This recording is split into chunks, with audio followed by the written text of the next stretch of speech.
Funding for this edition of Think Tank with Steve Adubato has been provided by Horizon Blue Cross Blue Shield of New Jersey, Robert Wood Johnson Foundation, working for a healthier, more equitable New Jersey, Johnson & Johnson, the Terrell Fund, a foundation serving children, Valley Bank, New Jersey Sharing Network, the New Jersey Education Association, NJM Insurance Group, serving New Jersey's drivers, homeowners, and business owners for more than 100 years. And by the Adler Aphasia Center. Promotional support provided by ROINJ, informing and connecting businesses in New Jersey. And by the New Jersey Business and Industry Association.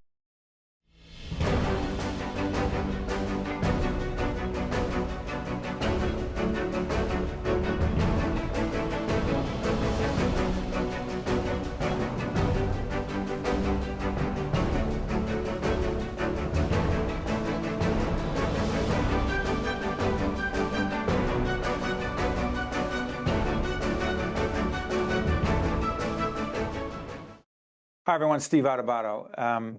It's very rare that we do this, but it is not only appropriate, but you'll understand in just a moment why we're doing what we're about to do. I'm going to introduce our good friend, my good friend, our good friend, our longtime colleague, Patricia Costanti, who is the founding member of the EJI Excellence in Medicine Fund. She's also a board member at the New Jersey Health Foundation. Patricia, we are about to see a panel discussion that we taped in June of 2025 with our good friend, Dr. George Heinrich, who was the head of the Healthcare Foundation. He was part of our series that you and he worked on, and others we've been doing, called Tomorrow's Physicians. It's a panel discussion that George was on with two of his colleagues. 2 weeks later, George tragically passed. We've spoken since then. You've spoken to the family. Tell folks why we are, in fact, airing this program with George in many ways as a tribute to Dr. Heinrich. Please. So, Steve, I think first I have to comment on the fact that almost 3 months later, it's so hard for me to imagine that George is not with us. And I think that this particular program is just the quintessential way to honor him, because it is with 2 young people who received scholarships and guided through George and everything he had to offer. And one of the things I've come to appreciate in the years that I've known him are the number of lives, and especially lives of young students, that he's touched, starting in high school and coaching them through college, through medical school, through early residency, and building a network of loyal supporters. Wherever I go, I hear people want to make a tribute to George and all he meant to them. Yeah. George Heinrich, for those, it's hard to get to understand much about George from this conversation you're about to see. And we're going to do a special on our series, Remember Them, with my colleague, Jackie Chicarico. We're going to honor George, talk to Patricia and others about Dr. Heinrich. But his whole life was about mentoring those who are about to go into the field of medicine, promoting medicine, promoting the future of medicine through tomorrow's physicians and scholarships. And that's what the EJI Excellence in Medicine Fund is all about. Hey, listen, George Heinrich, our friend, 2 of the younger people in medicine that he had a great impact on. You'll understand as you watch this program why Dr. Heinrich was such a special person and why his legacy lives on.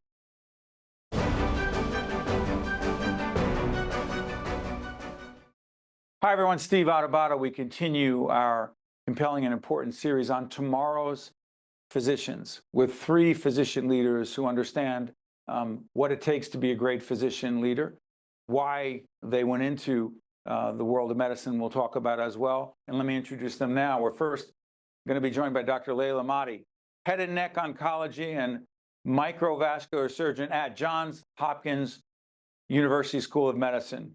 Dr.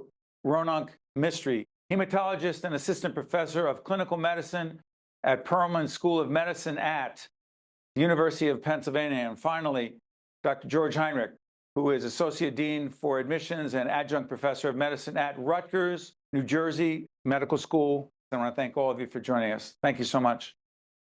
Thank you. Glad to be here. Hey, George, let me start with you, because the truth is this series is a byproduct of a series we've been having with you and our good friend Patricia Costanti and others around this idea of tomorrow's physicians with the EJI Awards. We'll put the website up so people can find out more. George, let me ask you this. The why. Seriously, you all came into medicine for different reasons. Let's deal with the why. Why medicine for you? Why medicine even today? Medicine is a wonderful way to really make a difference in the world. My personal philosophy is we're on this earth to make a difference in other people's lives. And through medicine, through the education, through the delivery of care, through the sensitivity to the patient, I teach students we don't really treat disease. We take care of people who may have disease. And we can't lose sight that everybody's an individual, everybody's important. And that's what gets me up every day. Yeah. George, I'm going to follow up on that before we go to your colleagues. At the EJI Awards for Excellence in Medicine, scholarships are given out every year. They're won every year by a group of medical students who are going into the field. Their why is all different, but what is it that you think binds them together across the board, regardless of their individual reasons for going into the field of medicine? What do you think that is? Well, if I go by how we select the recipients, I think that tells the story. It's about excellence on many different counts. It's not only the academic level of achievement, it's the sensitivity of others. So when we make the selection, we look at not only who they are, but what they've done, not about what they're saying, but what they've actually done, and look at how they've helped others, how they've gone beyond their comfort level in many cases to take on a lot and recognize medicine is not easy. Medical school is not easy. And they want to do this because, again, I think they all want to make a difference. And that's the type of student we select. Along those lines, Dr. Mady, let me ask you, same question I asked Dr. Heinrich. Why for you, medicine? Why medicine? Dr. Heinrich says it perfectly, right? It's to help people. I mean, our health is really our common denominator. I think that is what is so humbling about being in healthcare. It reminds you of how fragile we are and your ability to impact anyone who walks in the door. And I think that's what's really unique about being in healthcare.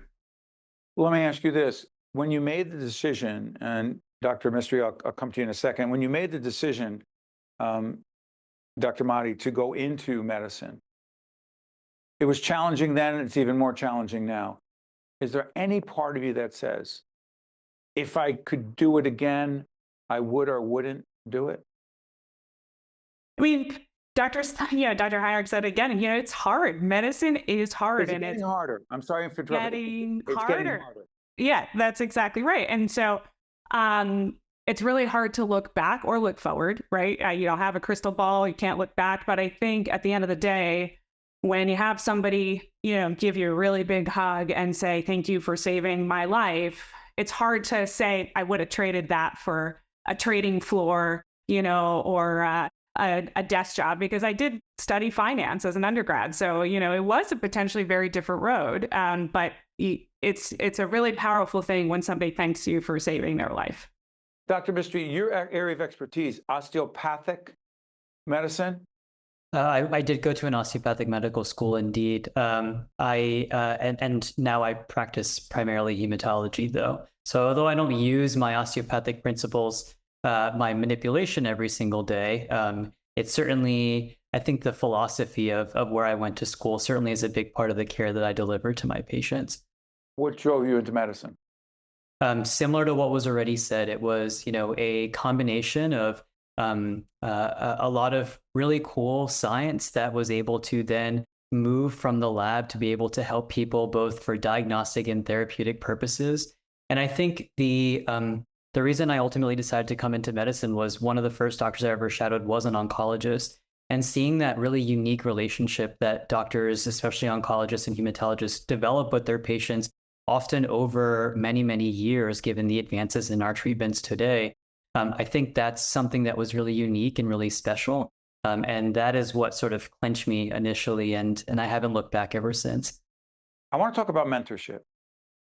From your perspective, to what degree is it the responsibility of physician leaders like yourself and others, like all three of you right now, to intentionally, strategically, and consistently mentor others? Because that's what you do every day. It's core. It's the future. And we're doing what we're doing, but if we don't help provide significant input to the future physicians, medicine is changing on its own. We need to remember, as I said earlier, we take care of people. And at New Jersey Medical School, as you know, the Healthcare Foundation of New Jersey years ago endowed the Center for Humanism in Medicine. Yeah. We try to teach our students, we take care of people. This is a common theme. You heard it from Dr. Mistry, you heard it from Dr. Mady. If we want to be physicians, we need to be role models. We need to show. And there are lots of people who want to enter medicine and need the guidance to be successful and the mentorship. So we have a responsibility. It's not optional. We should it's be. It's not. Okay. It's required. But you know, it's interesting. I'm going to stay on the issue of mentorship, but there's another piece of it that I want to get into that Dr. Heinrich just mentioned. Humanism in medicine, right? The term, I don't know what people think that means, but I actually, ironically, last night was hosting an event with Sandra Gold, who is the widow of the late Dr. Arnold Gold, he was the person who introduced me to the concept of humanism in medicine. Dr. Heinrich, and then I'll get both of you to jump in. Define humanism in medicine, George. I can define it better when it's not there. You know it when it's not there. Is that similar to what Potter Stewart said in the Supreme Court? Defining, I'm not even going to go there. Go ahead, pick it up. We probably don't need that, but no, we don't need that. But I think all of us, either from a physician exposure we had or a family member had, will talk about a physician who was less than caring, didn't listen, didn't pay attention. It's unconscionable. Our responsibility as healthcare providers is to be there for our patients. And that's what this whole humanism is, that we don't forget we take care of people. And it's tough. In today's healthcare delivery world, many providers are told how many patients to see, what drugs to give, what drugs not to give. We need to understand some people need more time, and we need to provide that. Dr. Mady, in listening to your colleague talk about humanism medicine, knowing when you see it and you know it definitely when you don't. For you, to what degree in helping tomorrow's physicians get ready to become the best physicians they can be, to what degree do you believe this degree of empathy, humanism, is innate versus trainable? That's a great question. You know, yeah, I think about it all the time. I think, by the way, as a student of leadership, I keep thinking leadership, natural. Oh, she's a natural born leader. Well, I mean, everyone else who's not can't learn it. Talk to us. I think there's an element that is fundamentally innate, which drives people to go into medicine to begin with, right? There's a lot of other choices you could make, right? So there's fundamentally that, I think, at baseline, that's common, hopefully, a little bit of innateness. There is an element that's teachable, I hope, and goes back to the idea of mentorship, right? And so much of what I'm sure Dr. Mistry does, and you know what I do and what we do, are the intangibles, right? The non-billables, the stuff that isn't captured. Did you just say non-billables? That's correct. The non-billables. Good point. That's right. Right. All the little in between that takes a Herculean effort to get patients through the door and through their care. And a lot of times that is not so obvious to trainees. And I think highlighting the amount of humanism and effort it takes to truly take care of patients is the part that's teachable. And that's the part that's really hard. Yeah, Dr. Mistry, jump in on this conversation about humanism. And by the way, I'm going to follow up on this, connecting humanism, the human side of medicine, to the experience of the pandemic and who wants to and who chooses to go into medicine or not post-pandemic. Please pick it up, Dr. Mistry. Yeah, I agree with Dr. Mady. Like a big part of what we do is providing that humanistic care, that is listening to our patients, listening to their family members, showing them compassion for what they're going through. And I often remind patients in difficult situations, we see them for maybe 15 minutes or 30 minutes every few weeks or every few months, but they're living with what it is that we're talking to them about every single day. And so trying to find common ground that, try to understand their experience, try to describe to them what's going through our minds so that they can be their best advocates. That's, I think, a big part of what we do. And to what my colleagues have said, I think this is a big part of what we're trying to teach our students and our trainees. I think everybody has the best of intentions coming into medicine, wanting to provide humanistic care. Right. Sometimes I think the role that we play is reminding our trainees when they're doing it really well, or when there's areas for opportunities rather for improvement. And I think that is that teachable component. Or, again, with the best of intentions, they may say something that they weren't intending to say, and providing that feedback to get them to maybe just adjust their language a little bit, I think, is a big part of what we do as well. I do a significant amount of leadership development with physician leaders. And one of the themes we talk about, now I do it with different professions, but some people have argued, I hate that some people would say, but some people have said, disproportionately, physicians have a harder time receiving, this is to your point, Dr. Mistry. Dr. Heinrich, this question is to you based on what Dr. Mistry just said. Receiving feedback as a student of leadership, as a coach in the field of leadership, giving constructive, honest, hard-to-hear feedback is critical. There are some who believe that physicians disproportionately have a tougher time receiving constructive, honest feedback, particularly from peers, than others. You buy that, Dr. Heinrich?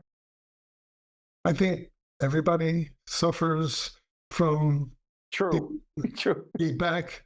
I think it's so important. I tell applicants, I tell them when I start with them and advise them, you're not going to like everything I hear, but it's all going to be in your best interest. And I sort of make that a preamble so that when they hear something they don't like, they realize that may help them. So I think part of it is the delivery as well as the setting what the expectation is. So I do think everybody will respond a little bit different, but I think we all want to hear good things, and we need to be ready to understand that no matter how well we do something, we can always do better. Yeah, we all struggle with it. And by the way, if you just joined us, the graphic will come up. Tomorrow's Physicians, a series that we started.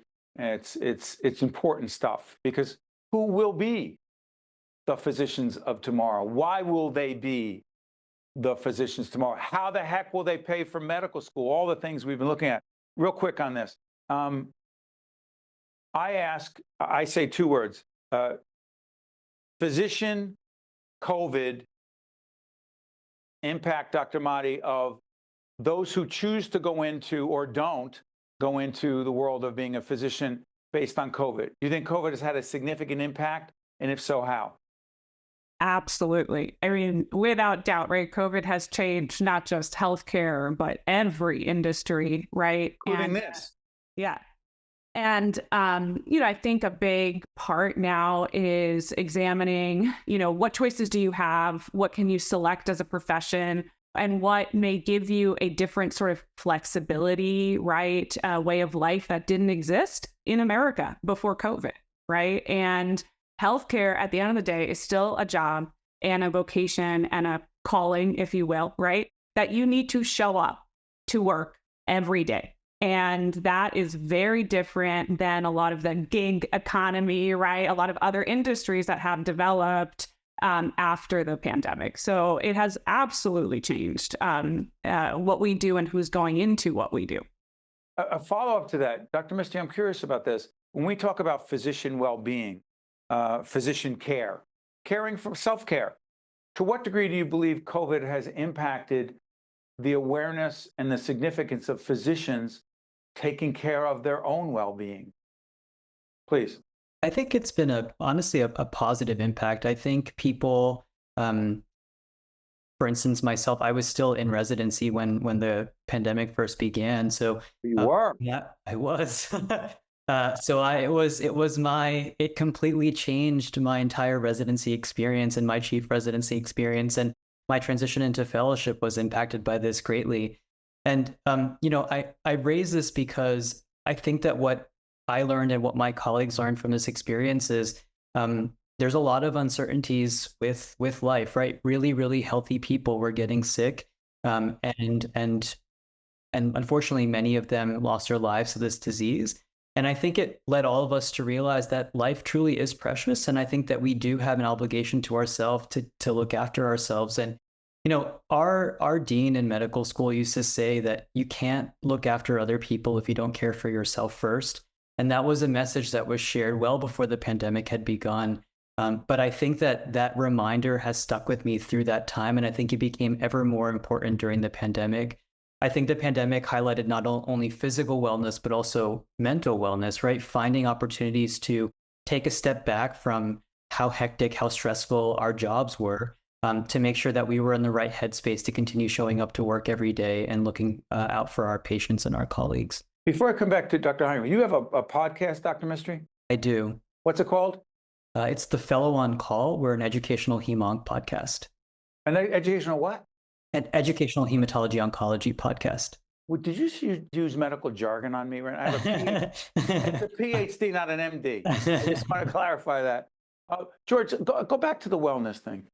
George, you've talked about this before it became trendy for some folks to talk about wellness, well-being. It's a priority for you, isn't it? Yes. I tell students, use the airplane model, put the oxygen mask on yourself, otherwise you can't help anybody else. And wellness we have a greater awareness, I think, because of COVID on wellness. That's right. And maybe the opposite of lack of wellness.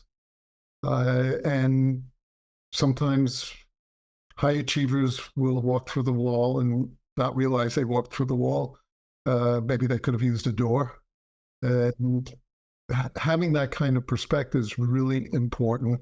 And this self-care has become much more prevalent in at least this open discussion, which is good.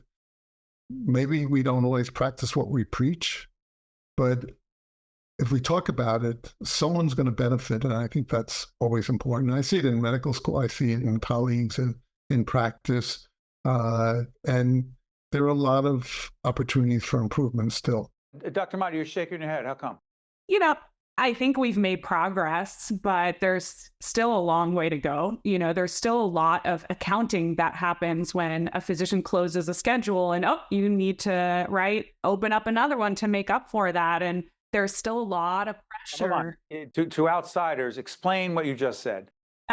Meaning, I think there's still a lot of expectations that when physicians do close down a clinic, for example, or take time to do something else, that is a expectation to make it up, right? Even a 1-for-1. And so while I think we've made a long way in conversations about wellness, and maybe some of the more tangible changes are being made at the trainee level, and of course we've seen a lot of change there, I think there's still a lot of work to be done once you're in practice, because not a lot of those same mechanisms to promote wellness at the trainee level really exist yet once you're faculty.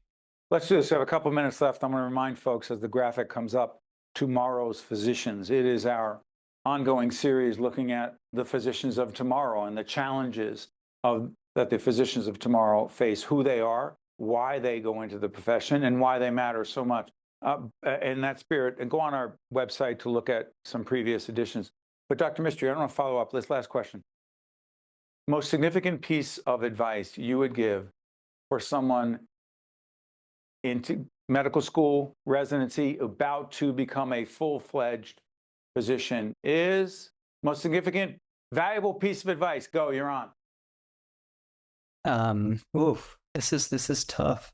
There's 100 things you could tell them, but yes, exactly. What's the most important? I just went through this because I haven't even been a faculty member for a full year yet. But I would say probably the most important thing is trying to establish boundaries. And what I mean by that, especially in academia, right, which all three of us are in, there are so many obligations, both clinical and obligations that will come from other avenues.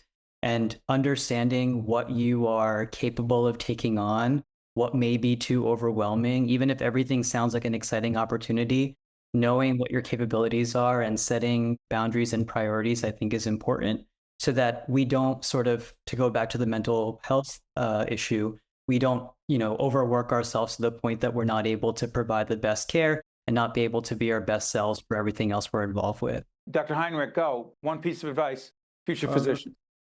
I still go back to remember we take care of people, and we can't lose sight of that. Dr. Mady? I'd say stay true to yourself. Remember what your true north is in all this. So that's good advice for all of us, but particularly those going into the field of medicine. I cannot thank all of you enough for joining us. And Dr. Heinrich, thank you for guiding us through this process and helping us understand why it's an important topic, not just for those in the world of medicine, but for the rest of us impacted by the world of medicine, the physicians of tomorrow. I'm Steve Adubato. Thank you so much for watching. We'll see you next time.